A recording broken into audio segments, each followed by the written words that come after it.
Hello everyone, this is Philosophy 67, right? Political philosophy, and this is for us, this is week 11, right? In the semester, so we have 1 week left, right? Next week, then I will do make the last video, and then okay, we'll have a Zoom meeting, community meeting at the end of during final exam week, right? So in any case, today we are doing basically this book, right? Willing Slaves of Capital, which is really rich. I ask you to read the whole thing. It's a short book, but I want to highlight a few points for you, the most important things, and then you should also write, as always, the journal entry, try to elaborate on it a bit, and the question that I asked, but again, you can write on any other problem, theme, right, arising from this. What is co-linearization, which is a concept, the word that you find over and over again in the book. Okay, I'll speak of it in a moment. And then the keywords that I use for today are passionate servitude. Okay, so this will actually be useful for us today to understand what Laurent, this French right philosopher, economist, is saying in this book. Why does Laurent say, I ask, that servitude is never voluntary, right, but always passionate? And do you agree? And Willing Slaves of Capital seems to go as a title in that direction. That's the English title. The French title is different. But in any case, he makes clear from at the outset that this he goes back to this work by La Boétie and the discourse on voluntary servitude. But he says really, the content of that book, La Boétie, is better than superior to the title, right? Precisely, servitude is never voluntary, also because there is, right, he takes issue with the whole idea of, notion of the free will and the fact that we are independent, sovereign individuals, that we do as we please, right? We spoke about this already this semester, but it is instead because of the emotions, the affects, right? And this means that it is precisely passionate, right? Passion, emotion, affect. This is the key kind of word, and right. I mean, this is the concept that we have. Passion or emotion or affect, right? These are similar words, right? We'll speak more about this. But in any case, let's go to the book because there are so many things, and maybe I call attention to some important pages, right? And certainly co-linearization, which is perhaps the most important concept, I might say, in addition to passionate servitude or enlistment, the enlisting of one's labor even and power to act and so on, right? But this colonialization, I believe, one of the first, maybe the first occurrence of this is on page 33, and then then we will see other important moments when he uses this word throughout. Okay, so but already in the foreword, if you go to precisely, right, this is we don't have the page as such here, but in the foreword on page 9, basically, you will find that you have this reference to Pierre Bourdieu, a French, important French sociologist, and his concept of symbolic violence that Laurent uses, and he says that this concept of symbolic violence is precisely, right, tries to think, right, the intersections of domination and consent. Ultimately, then you will see when he speaks, Laurent, about consent, that's a very important consent and coercion, right?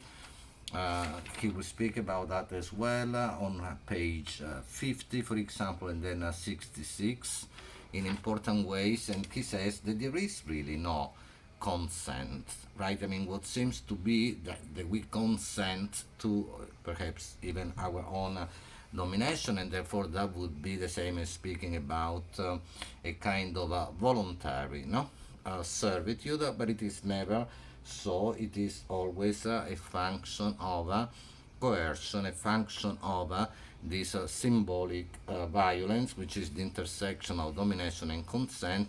It's never consent per se, but it is always based on the passions, right? Passionate servitude, meaning, for example, right? And he goes, also he uses the important, right? One of the most important, powerful emotions of fear, right? I mean, we perhaps do things out of fear, right? And that is not the same as really consenting with whatever our free will that doesn't exist, by the way. We saw that right already this semester. Actually, before I continue with Lordon, as always, let me look at the trajectory, right? Because we are at the end of the semester. So remember that we started with Hobbes, right? With some chapters from Leviathan, and we saw that, for example, Hobbes also speaks about coercion, and he speaks actually for Hobbes there is this voluntary, right, giving up of our original natural rights and freedoms and powers to the sovereign, and that's the establishing of a sovereignty as such of the political state of the law. And so that's why Hobbes ultimately says we need to then comply, because we have voluntarily, right, given away, given up, transferred to the sovereign, right, our ability to do things, the power to act, which is then a concept more that we find in Spinoza. We can study Spinoza per se in this class, but I think I made reference to him. So we did Hobbes and then Carl Schmitt, right, on the question of the political and the question of sovereignty and the exception, the decision. Then we did Hegel and the subversion of right, the dialectic of master and slave, and then Marx on alienation. And actually alienation is another important concept that comes back, almost translated in a sense, comes back in Lordon, right, where he says precisely that he calls alienation. You will see that on page, for example, 47, hetero determination, the alienation that we saw in Marx. Go back and see hetero determination. Hetero is other, right? So we are determined in doing what we do. We are determined, right? The determination, we are conditioned by things that are outside us, other things. So that's what alienation, where alienation, alien, also means other, is, right? So very often we are coerced, forced into doing things, and that's already in Marx, where he says that what seems to be voluntary, even labor, is actually often, always, wage labor, where we find alienation and so on, is forced labor, right? I mean, again, we had to work. Think about that, out of whatever fear. Losing one's job, losing one's source of livelihood, and so on and so forth, and many other situations that happen at the level of the emotions, the passions, right? Whereby very often we do things and we believe we do them freely, but we don't. And actually, Lordon, I'm anticipating here, going here and there, but at one point he quotes very importantly Spinoza, right? And then I will go to that page, but I give you the page for now, where he speaks of Spinoza on page, if I find it, I made a note of it here, but It is no when he says, but fundamentally, if I don't find right now the page, he says precisely the important passage in Spinoza when Spinoza says in the Ethics that people are very often aware, they are not aware of the cause of their desire. They desire, we desire things, but we don't know why, right? And very often the causes of our desires are outside us, or in any case inside us at the level of the emotions. But again, it is a kind of a hetero determination, as Lordon also says. Okay. So in any case, Spinoza, the important reference is on page 46, okay? That you will find that reference, if I could, because here it's, there are, the pages are not, oh yeah, let me go to page 46, so I read that, and then I go back to the description of the trajectory, okay, of the class. But I want to read this because this is very important, okay, when, again, Lordon is quoting Spinoza on page 46, and he says, that's the quote, men are deceived in thinking themselves free. A belief that consists only in this, that they are conscious of their actions and desires and volitions, right?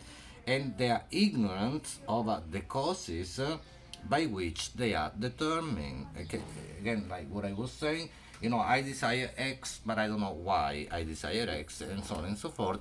So there is this, if you will, illusion of freedom, right? This sense that I have that I am free, when in reality I am not, and I am in Lordon's right language, terminology, right? The determination, right?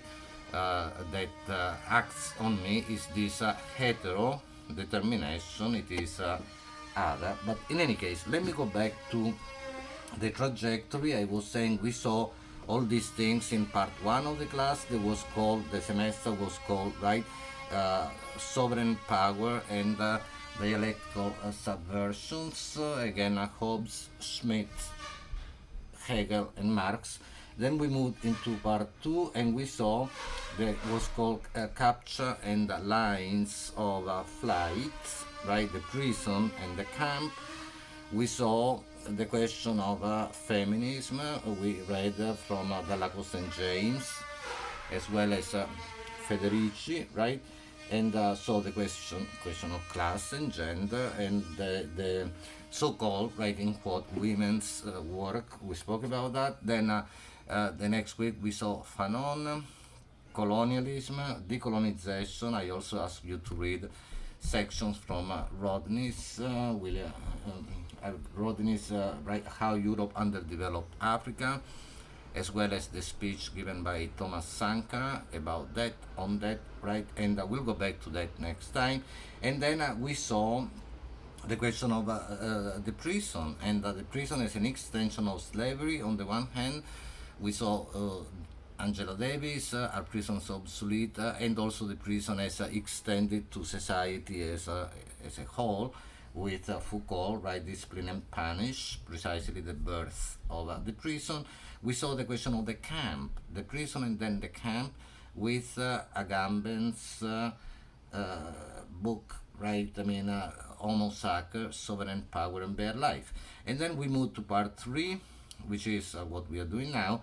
I call that technology, machinic assemblage, and that, right, we read an article, an essay by Heidegger, the question concerning technology, the concept of M-framing, and then especially then the book sections, chapters from Stavros Stavridis' book Towards the City of Thresholds, and we spoke about the concept of threshold in particular, and also Foucault again, Michel Foucault again, the article on other spaces, right? Utopia, heterotopia. So we already spoke about this hetero type of a prefix, right? With heterotopia, with hetero, which means other.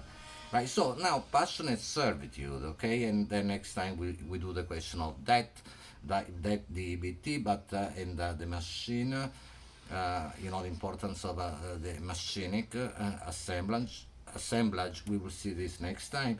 Okay, so let's go back to the text. Okay, I gave you a sense of the reference to Bourdieu at the beginning, right, at the foreword, and then also of uh, right from page 46, I read the important reference that Lordon makes to Spinoza.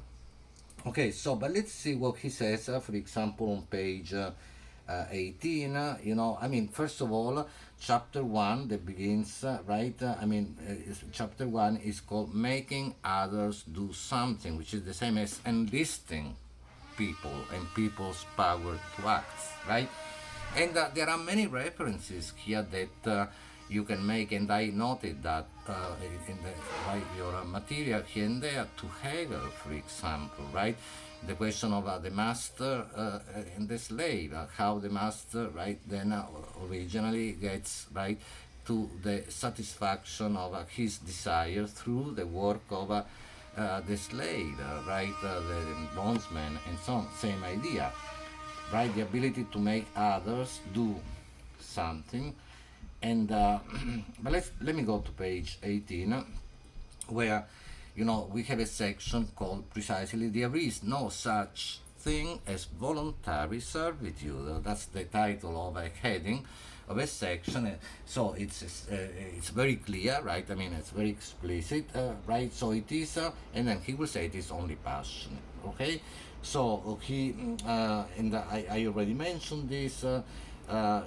His reference to La Boétie and the argument and the title of his book, but a discourse on voluntary servitude. That was the book written in the early modern age by La Boétie. But again, Lordon says no. I mean, it's not actually. That's not the argument of the book. It is always passionate. I hope that I made this. I insist to make this clear. Okay, the servitude. I mean, what is this servitude? For example, in Spinoza's Ethics, you can check that. We haven't studied the ethics in this class. I do that teach in another class in modern philosophy, but I made reference. I mean, in part 4 of the Ethics, Spinoza, right, this great philosopher, says, speaking about the strength of the emotions, and the title of the part is precisely on of a human bondage, servitude, the strength of the emotions. How, if we don't succeed, right, if we are not able to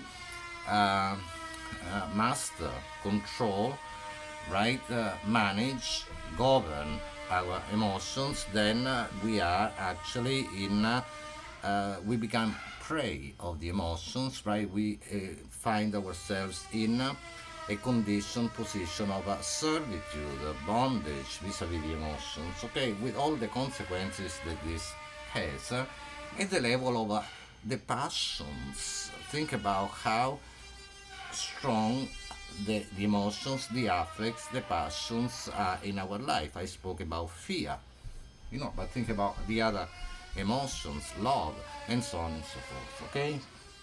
So there is, in any case, to go back to Lordon, page 18, 19, there is a critique also that we have already seen in this class of the concept of the individual, right? The individual, the self, subject, right? Who is ideally sovereign, independent, right? Autonomous, who is precisely in charge of his her actions, right, and master of a free will, as Nietzsche, right? I mentioned Nietzsche, I believe, before, says, right? But this is fictional. It is not true, right? So maybe I read this, here, in other places too. Lordon, takes issue with this idea, and precisely that's what then ultimately his notion of co-linearization and passionate servitude, the notion of passionate servitude as well, that's where they are based on, right? So he says the individual subject, I'm reading, imagines, right? It's a neutral. That's good. The individual subject, any person, imagine itself to be a free being endowed with an autonomous will, the free will, right? So-called very popular, widespread, commonly accepted concept, which is ultimately probably, it doesn't exist. It's a false thing. Okay, whose actions and the effects, sorry for the noise from outside, uh, hetero, from the outside, other, right, whose actions are the effects of its sovereign volition, right? Again, I imagine myself to be free, that my volition, meaning what I want, that's volition, desire, want, need, whatever I want, that I choose what I want and what I do, and so on and so forth. Okay? Hence, had I wanted emancipation strongly enough, I would have been able to escape my condition of servitude. Consequently, that's the argument, right? If I am in this condition, it must be the fault of my will. And my servitude has to be voluntary. This is something that we find here every day when people say, when people ultimately say that there is this idea, this ideology whereby ultimately success and failure are up to the person who succeeds or fails, and as we know, very often, if not always, that is not the case, right? I mean, there are all these ways in which we are determined, not only at the level of the passions, but then also, of course, all the objective structures of domination, right, within society, right, at all levels, right? I mean, social, economic, culture, and so on and so forth, right? So, uh, so this is actually, he takes issue with this. You will find the expression metaphysics of subjectivity, right? The subjectivity, this idea that is still very popular, that again people are free, that they do as they please, and so on and so forth, which is actually in needs of uh, being deconstructed, because it is, a problem. It's a fictional kind of ideological construct. Okay, so voluntary servitude is doomed to remain an insoluble enigma, he says. But in any case, what's important here is that this individual subject, right, this subjectivity, this self that is free, doesn't exist, right? This subject that has an autonomous will, and so on and so forth. Okay, so because of that, actually, right, I mean, voluntary servitude, I repeat, doesn't really exist. He speaks about on page 20 of the affects, the affection. He defines the word affection in a very interesting way. He says an affection is something that happens, right? Affection, we are affected by things. An affect, which is the effect with an E, right?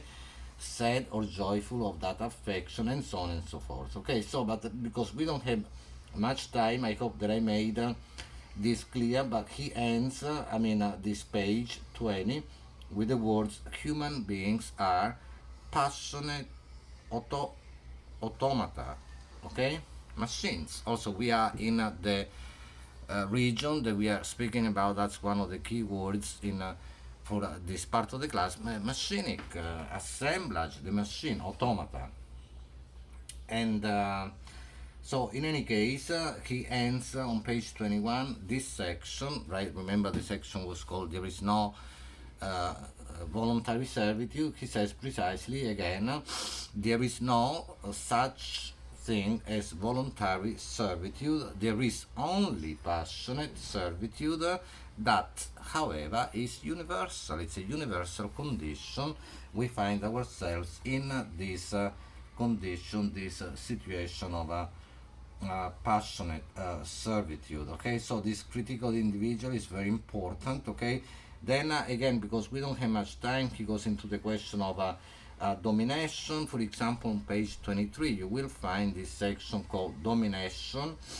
at every level, right? Reader especially pay attention to, as always, the highlighted sections. We can't read everything together. On page 24, he goes into the question of habit, going back again to Bourdieu, habitus.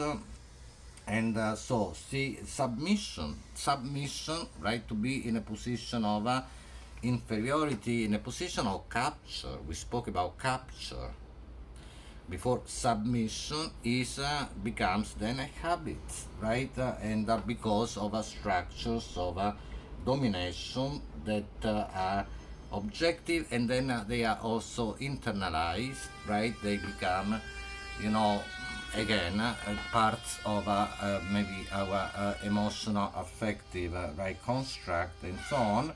Then he speaks importantly about joy, and on page 27, then 28, the section that begins on page 27 is called joyful mobilization and market alienation, and then he goes into later into the concept of the joyful automobile, which is another word for automata, machines, and so on. Let me say at this point, I mean, that certainly the human being can be understood according to this philosophy, which also goes back to precisely this book is on Spinoza and Marx, but also Hobbes, right? The human being is ultimately a machine of desire, a desiring machine, right? So that's basically the idea. And this desire can be enlisted. This desire can, to use the word that shown on page 30, Lordon and uses, can be manipulated, if you will, right, and can be can end up in a position of submission, precisely. Okay, so he speaks about mobilization, and this is all great, the reordering of a desire on page 28. And then on page 30 he speaks of this enlistment as alignment, from which then we have the concept of a co-linearization, which means ultimately conformity, which means, again, I'm simplifying, but that ultimately everybody does the same, to be in a line, kind, right, of co-linearization.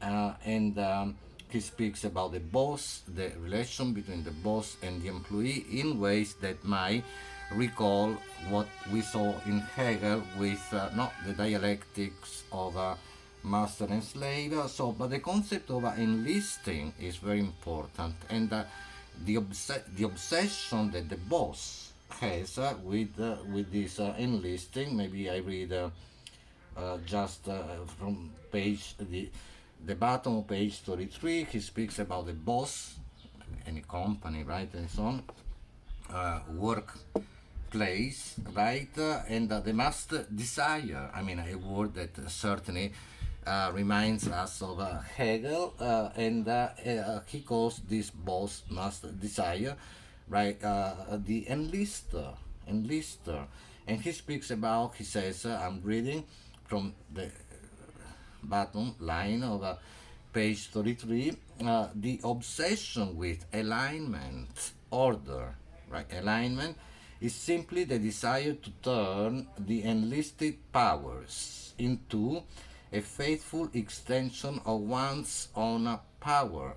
Okay, so again, not dissimilar from the original relationship of relational power between the master and the slave in Hegel, whereby, right, it is like an extension. What I won't do myself, the person whose power to act I enlist, right, will do it for me. Okay, so that's basically the idea. He speaks about the capitalist enterprise, the business, and so on.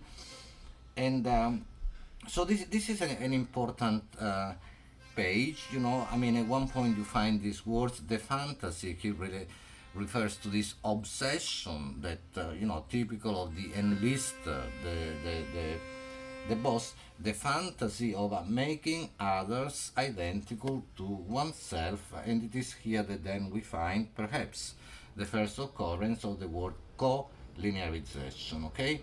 And then we will find this, you will, as you read, find this word again and again. I spoke of it already. Then he speaks about fear. There is a section starting on page 34 called the intensification of fear.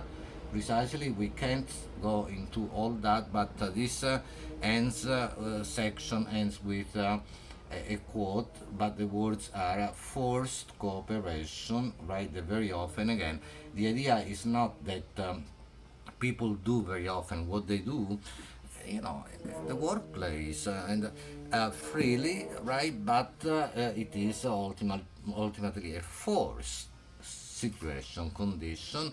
And then at the end of page 37 and then 38, he speaks about this distinction that, you will find in brackets the French words for power, right? The word power